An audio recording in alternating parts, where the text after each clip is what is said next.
샬롬 1월 26일 수요일 아침입니다. 오늘 하루도 하나님의 은혜와 평강이 여러분들의 삶 가운데 가득하시기 바랍니다. 오늘 하나님께서 우리에게 주시는 말씀은 요한복음 7장 37절에서 39절 말씀입니다. 명절 끝날 곧 큰 날에 예수께서 서서 외쳐 이르시되 누구든지 목마르거든 내게로 와서 마시라.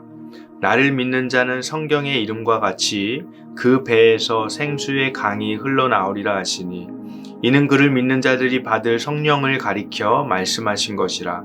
예수께서 아직 영광을 받지 아니하셨으므로 성령이 아직 그들에게 계시지 아니하시더라. 아멘. 오늘 본문은 우리가 많이 들었던 말씀입니다. 바로 예수님께서 생수의 강을 설교하신 내용입니다. 오늘 본문의 말씀은 이렇게 시작됩니다. 명절 끝날 곧 큰 날에 예수께서 서서 외쳐 이르시되. 흥미로운 것은 예수님께서 외치셨다라는 그 표현입니다. 왜 예수님은 이렇게 크게 외치셔야 했을까요? 그 이유를 알기 위해서 오늘 본문의 배경에 대해서 자세히 살펴봐야 할 필요가 있습니다. 예수님이 이 말씀을 하신 시기가 오늘 본문에 보면 명절 끝날이라고 되어 있는데요. 요한복음 7장 2절 말씀에 가서 보게 되면 이 명절이 바로 초막절인 것을 확인할 수 있습니다. 그런데 이 초막절에는 7일 동안 중요한 의식을 행했습니다. 바로 제단에 물을 붓는 관제 의식이었습니다. 하루에 한 번 제사장이 실로암 연못에 가서 물을 떠와서 번제단에 포도주와 물을 붓는 관제 의식을 행했는데요. 이 물의 의미는 광야에서 반석에서 물을 내셨던 그 하나님의 구원을 상징합니다. 또 다른 의미는 이른비를 내려주시기를 원하는 기유제의 성격도 가지고 있습니다. 그리고 이 의식과 함께 또 한 가지 의식이 있었는데요.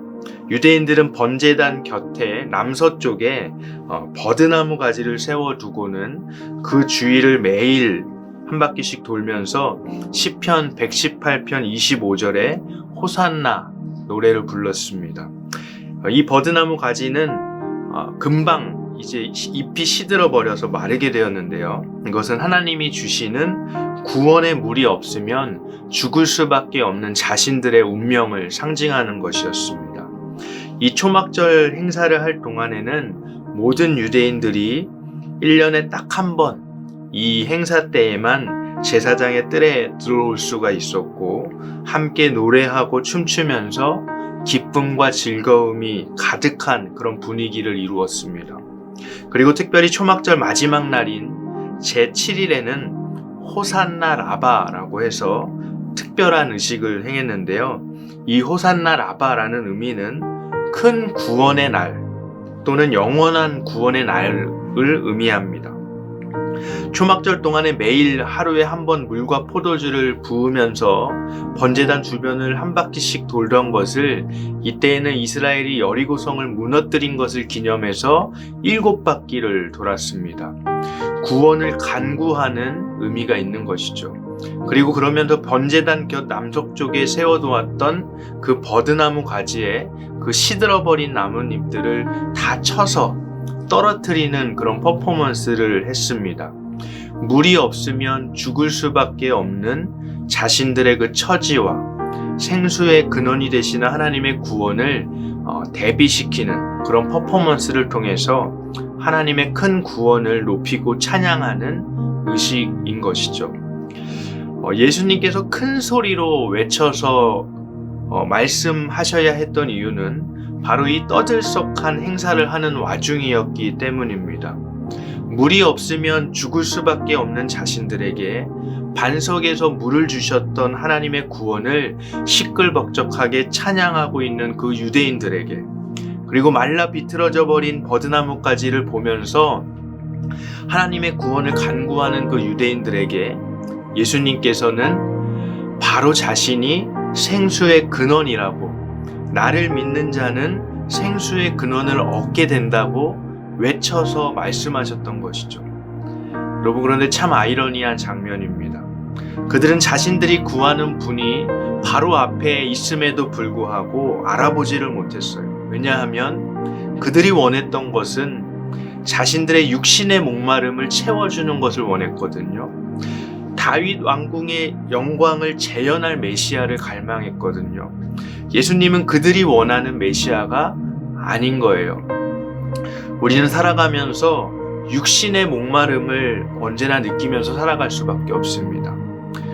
돈이 더 많았으면 좋겠고, 건강했으면 좋겠고, 오래 살았으면 좋겠고, 내 자식들이 잘 되었으면 좋겠고.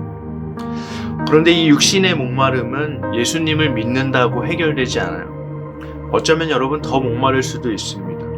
그러면 도대체 예수님은 어떤 목마름을 우리들에게 해결해 주신다는 걸까요? 오늘 본문 39절은 이렇게 말합니다. 이는 그를 믿는 자들이 받을 성령을 가리켜 말씀하신 것이라. 예수께서 아직 영광을 받지 아니하셨으므로 성령이 아직 그들에게 계시지 아니하시더라. 여러분, 예수님께서 주시고자 하는 생수의 근원은 바로 성령 하나님이십니다. 우리 안에 오신 성령 하나님, 예수 그리스도께서 십자가에서 자기 자신을 죽이시고 부활 승천하심으로 우리에게 오신 그 성령 하나님은 언제나 우리와 함께 하시고 우리들의 성품을 변화시키시고 우리들의 길을 인도해 주시는 분이세요. 우리는 그분과 교제하면서 그분의 뜻을 발견합니다. 그분으로 인해서 우리가 변화되게 될 때 영혼의 목마름을 느끼는 다른 이들을 또 하나님께로 인도하게 됩니다. 사랑하는 여러분, 예수님께서 우리에게 주시고자 하신 그 성령을 이미 우리는 받은 사람들인 줄로 믿습니다. 오늘 하루 그 생수의 근원이 되시는 성령 하나님과 친밀한 교제를 누리시는 저와 여러분들 되시기를 주님의 이름으로 축복합니다. 하늘에 계신 우리 아버지여, 이름이 거룩히 여김을 받으시오며 나라가 임하시오며 뜻이 하늘에서 이루어진 것 같이 땅에서도 이루어지이다. 오늘 우리에게 일용할 양식을 주시옵고 우리가 우리에게 죄 지은 자를 사하여 준 것 같이 우리 죄를 사하여 주시옵고 우리를 시험에 들게 하지 마시옵고 다만 악에서 구하시옵소서. 나라와 권세와 영광이 아버지께 영원히 있사옵나이다. 아멘.